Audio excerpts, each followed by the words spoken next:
하겠습니다. 마가복음 12장 38절에서 40절까지 말씀. 마가복음 12장 38절에서 40절까지 말씀. 짧으니까 함께 읽도록 하겠습니다. 예수께서 가르치실 때에 이르시되 긴 옷을 입고 다니는 것과 시장에서 문안받는 것과 회당의 높은 자리와 잔치의 윗자리를 원하는 서기관들을 삼가라. 그들은 과부의 가산을 삼키며 외식으로 길게 기도하는 자니 그 받는 판결이 더욱 주어리라 하시니라. 아멘. 오늘 이 말씀을 가지고 길을 잃고 삐뚤게 걷는 자라는 제목으로 말씀을 좀 나누려고 합니다.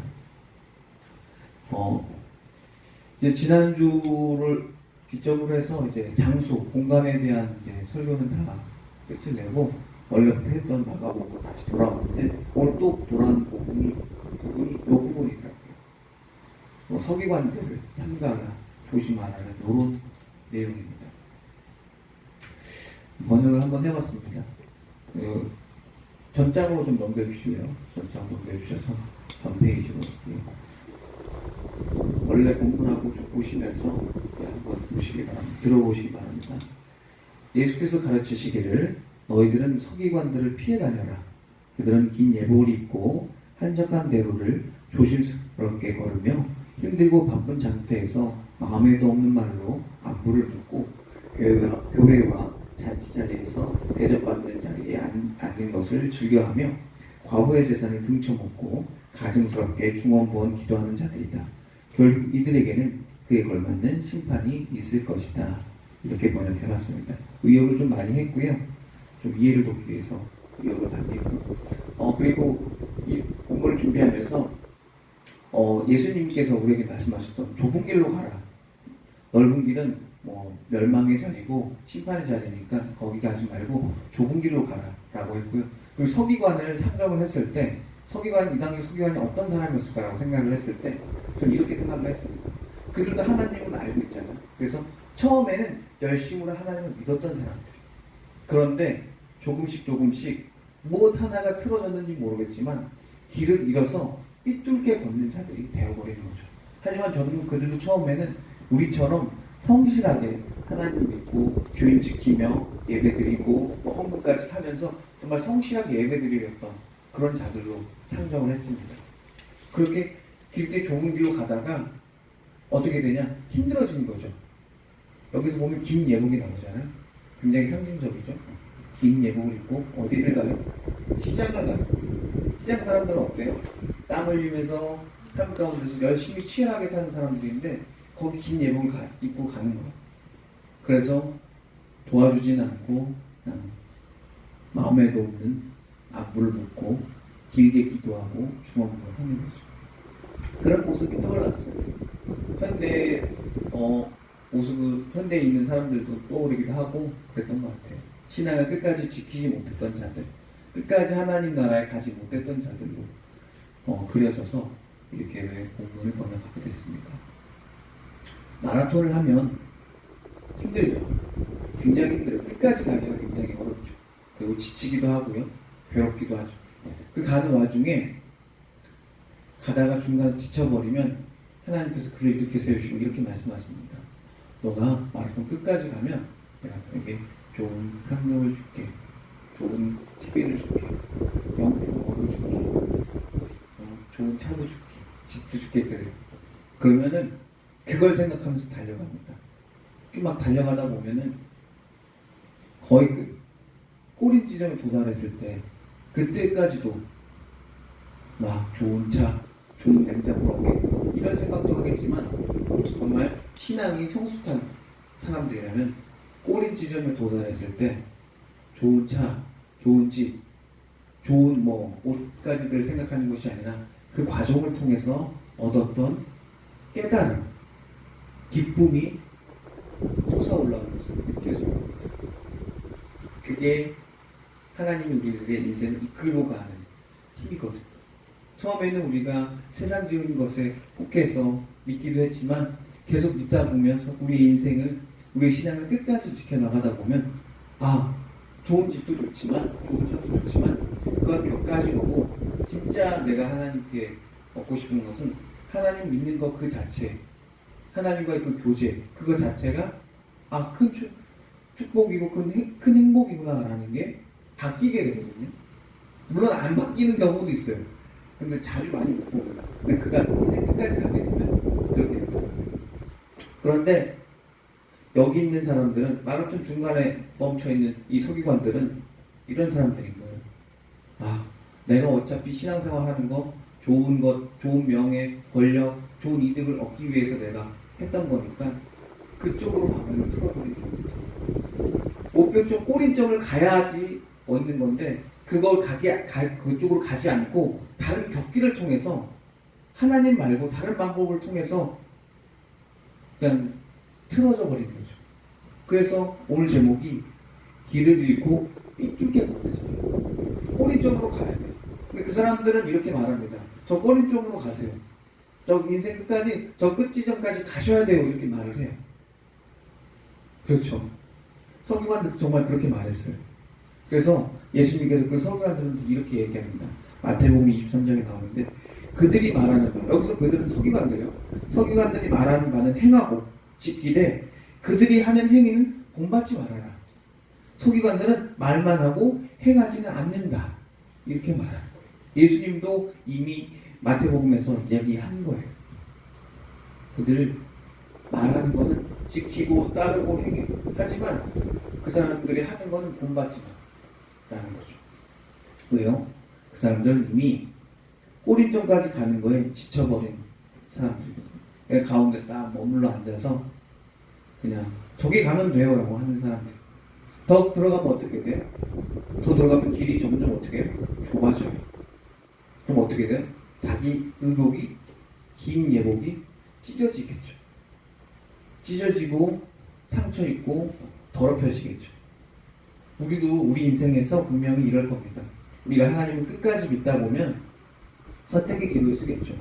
우리가 입었던 좋은 옷을 이제 벗어놓고 작업복 같은 거, 불편한 거, 아니 일하기 좋은 옷으로 바꿔 입고 달려야 될지 모릅니다. 그럴 때는 우리가 남들 앞에서 뽐내는 자리, 명예의 자리, 높은 자리에서 내려와서 달릴 수밖에 없을 겁니다. 근데 그때 애매하게 안 하는 겁니다. 거기에 딱 멈춰서서 뒤로 빠지는 겁니다. 옆길로 새는 겁니다. 제가 월초 때, 연초 때 이런 얘기했던 것 같아요. 히브리어 공부하겠다. 그렇죠? 지금 막 시작했어요. 너무 힘들더라고요. 상형 문자 같아요. 이젠 조금 읽을 줄 아는데 뜻은 잘 몰라요. 외워야 되니까요. 후회돼요. 20살 때 그거 해줄 걸. 대학교 한 2학년, 3학년 때 히브리어를 처음 배웠었는데 저는 이랬어요. 나는 신학 전공이니까 난 헬라어만 하면 돼. 그리고 나는 히브리어는 안 해. 그래서 헬라어는 좀 잘했는데 히브리어는 그냥 간신히 패스만 하고 끝냈어요. 그게 후회되더라고요. 어차피 다시 해야 되죠. 어차피 내가 그 길 가야 된다면 피했던 그 길에서 다시 그 피했던 그걸 다시 만나게 됩니다. 우리 인생의 좁은 길로 가게 됩니다. 근데 우리 서기관들은 그렇게 안 하는 거죠. 페이지를 좀만 더 넘겨주시래요. 페이지를 더 넘기면 온라인에 한 페이지만 넘겨주세요. 한 페이지만 더. 요런 게 나와요. 이게 뭐냐면 게임이에요. 리그 오브 레전드라는 게임인데 거기에 티어가 나와 있는 거예요. 아이언, 브론즈, 실버, 골드, 플래티넘, 다이아몬드, 마스터, 그랜드 마스터, 챌린저까지 있어요. 여기 챌린지까지 가게 되면은 이제 프로게이머 수준의 실력이 도달해요. 그래서 어떤 이들은 어렸을 때부터 게임을 하면서 나는 뭐 할 거야? 프로게이머가 될 거야 하면서 열심히 달립니다. 열심히 달려서 골드, 플래티넘, 다이아몬드까지 가다가 이게 실력이 정체가 와요. 자기 피지컬도 한계가 있고 피지컬보다 또 다른 능력도 키워져야 되기 때문에 그래서 사람들이 주로 프로게이머를 꿈꾸는 아이들도 주로 정체되는 구간이 어디냐면 플래티넘, 다이아, 마스터 부분 요 부분에서 딱 정체가 돼요. 그래서 말합니다. 나 플래티넘이야, 나 마스터야, 나 다이아야 막 이러면서 자랑을 하죠. 거기에 정착하고 끝나는 거예요. 저는 여러분들의 신앙이 거기서 멈추지 않았으면 좋겠습니다. 정체되는 신앙이죠. 나 저거 알아. 나 저거 할 수 있어. 근데 뭐 하는 거예요? 안 하는 거예요. 신앙은 안 하면 안 늘어요. 신앙은 여러분들이 하지 않으면 거기서 멈춰버리는 겁니다. 그리고 이 서기관들은 제가 앞에서 말했던 것처럼 처음에는 큰 죄를 저지른 사람이 아니었어요.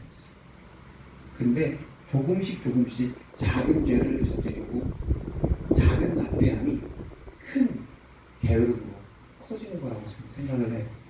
그래서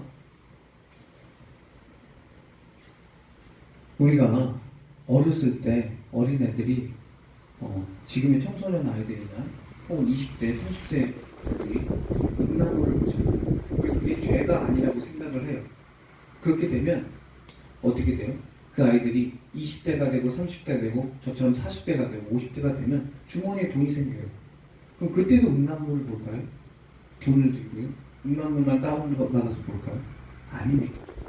그런 사람들이 큰 자리 가고 주머니에 돈이 생기면 변합니다. 그래요. 여자가 나온 술집을 가요. 그렇게 변하는 겁니다. 작은 죄였는데. 서기관도 처음에는 어땠다고요? 열심히 율법 연구하고 율법 배웠던 사람. 근데 그걸 이제 그대로 몸을 학습하려고 했더니 거기서 자기가 긴 예복이 찢어져야 되는 거예요. 그러니까 멈춰서 버린 거죠. 거기서 삐뚤게 가는 거죠. 그리고 더 그 다음 본문에 예수님께서 뭐라고 해요? 저는 그걸 이렇게 번역했죠. 과부의 재산을 등쳐먹고 가증스럽게 두고 먹기도 하죠.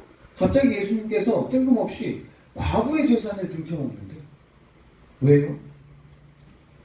우리 많고 많은 사람 중에 왜 과부의 재산을 등쳐먹을까요?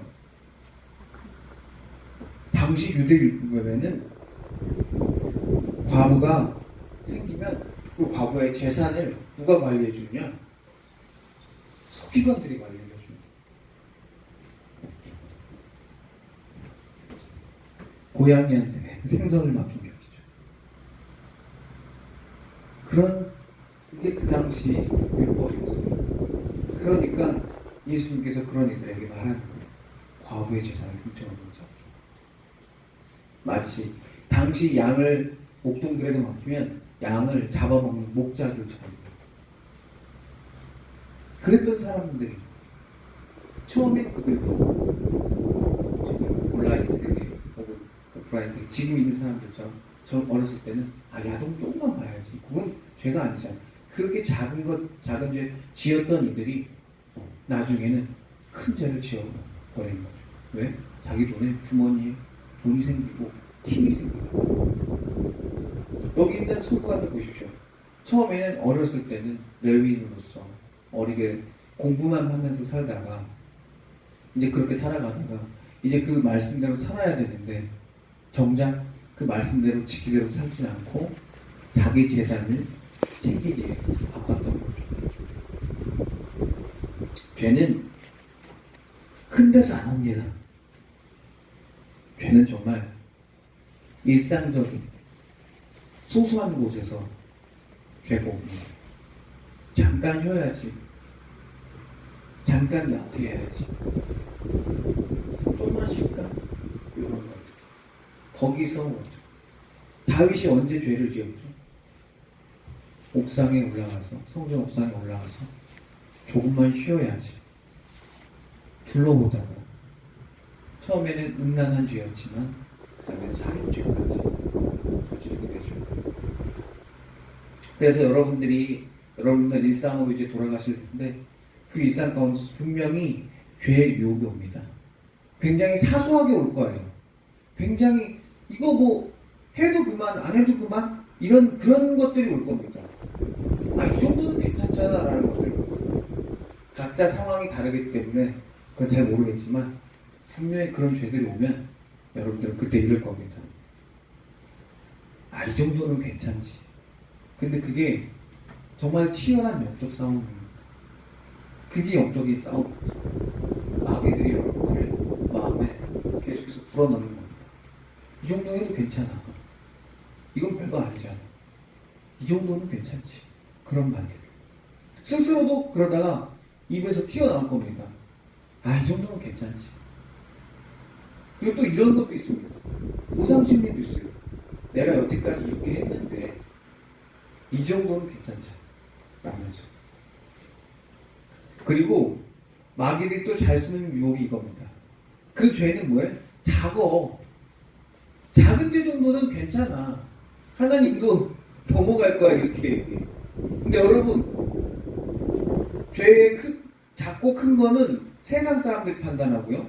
작고 큰 거는 마귀들이 판단해요. 그리고 하나님께서 이것만 판단해요. 죄 있냐 없냐만 판단하죠. 그렇기 때문에 우리에게는 우리 기독교인들에게는 죄가 작다 크다가 아니에요. 죄를 지었냐 안 지었냐. 작은 죄도 여러분들 조심하셔야 됩니다. 큰 죄는 뭐 말할 것도 없고. 그런 작은 죄에서 싸움이 일상에서의 영적인 싸움입니다. 그게 굉장히 커요. 그게 굉장히 크다. 근데 거기서 우리가 놓치고 살죠. 작은 거라고. 그래서 근데 예수님께서는요 이렇게 말씀하셨어요. 이 사람들의 서기관들의 생각은 뭐야? 받아들여. 그리고 서기관들의 삶을 살지 말고 서기관들의 생각과 그런 것들은 지키려고 노력해. 하지만 그 서기관들은 뭐해? 피해다녀. 경계해라. 여기서는 헬라어 경계해라, 조심해라 이렇게 표현했거든요. 저는 이걸 피해다녀라고 했어요. 왜냐면 산 중턱에 머물러 있는 자들이거든요. 왜? 누구 못 가게? 여러분들 어디 못 가게? 천국 못 가게. 중간에 길 가운데에 서서 틀어막고 있는 사람들. 그래서 저도 번역을 할 때 피해다녀라고 했어요. 예수님도 그 사람을 피하라고 했어요. 사람을 피하라고. 그래서 그 사람의 생각이 아니라 그 사람 자체를요. 왜요? 물들기 때문에 그렇습니다. 아니, 좋은 친구들이 너를 사귀어야 그나마 좋은 생각할 텐데 맨날 욕을 하고 거친 행동을 하는 친구들과 내가 이야기하고 말하고 행동하는데 내 입에서 욕이 안 나올까요? 그건 예수님도 안 된다는 걸 알기 때문에 뭐라고 하셨어요? 피해 다니라고. 피해 다니시고. 그들은 말뿐이고 행동할 줄 모르고 적이 있다는 걸 안다고만 얘기하는 사람. 행동할 줄 알고 신앙 그렇게 지켜야지라고 말하면서 정작 지키지 않는 사람들. 신앙은 절대 이벤트나 어떤 겉모양으로 보여지게 합니다. 그래서 이들이 하는 모습을 보세요. 정말 그 바쁜 와중에 그 시장에 가서 뭐 하고 있습니까? 자기 예복을 입고 뭐 했겠어요? 멋있는 척, 거룩한 척 했겠죠. 근데 실상 그 안에는 비었죠. 깡통이죠. 메말랐죠. 거룩함은 하나도 없죠. 진짜 안타깝죠. 그런 이들인 겁니다. 예수님은 실제로 뭐 했어요? 예수님 33년 동안 30살까지 복수일을 하시고 실제 땀을 흘리고 옷을 박아가면서 나무를 깎아가면서 현실 가운데서 살아왔죠. 시장통에서 땀 흘리며 산 사람들과 같이 살았던 사람이죠. 어쩌면 자신이 만든 나무로 만든 어떤 것을 팔았을지도 모르죠. 예수님 실제 그에 땀을 흘렸고 실제 기도를 하셨고 실제 걸었던 분이죠. 그 십자가의 길을 한 발 한 발 걸었죠. 그 무거운 십자가를 짊어지고. 우리의 신앙도 말뿐이 아니라 행동하시기 바랍니다. 걸으시기 바랍니다. 그 좁은 길 걸어가시고요. 여러분의 옷이 찢어지고 좀 더럽혀지더라도 여러분 그럼 옷을 갈아입고 끝까지 그 길 걸어가시기 바랍니다. 기도하고 마치도록 하겠습니다. 사랑의 주님, 그 길 걸어가는 것이 너무나 어렵고 두렵고 지칩니다. 말하기는 쉽죠. 그 꼬림 지점을 보기는 쉽습니다. 그 갈료가 한 발자국 한 발자국 내딛는 게 내 살을 깎는 것 같고 내 발에 못이 들어오는 것 같고 내 몸에 피가 납니다. 그런 그 좁은 길을 주여 우리 성도님들 걸어갈 때 주님 기억해 주시옵소서. 그들이 정말 살을 애는 정말 뼈를 깎는 고통을 정말 갖고 이 세상에서 하나님 말씀 지키려고 살아가는 이들의 삶을 지켜주시옵소서. 정말 시장 통해서 땀 흘려가면서 쓴웃음 지어가면서 정말 하나님 말씀 지키려고 애쓰는 이들 기억하시고 그의 삶 하나하나를 보듬어 주시옵소서.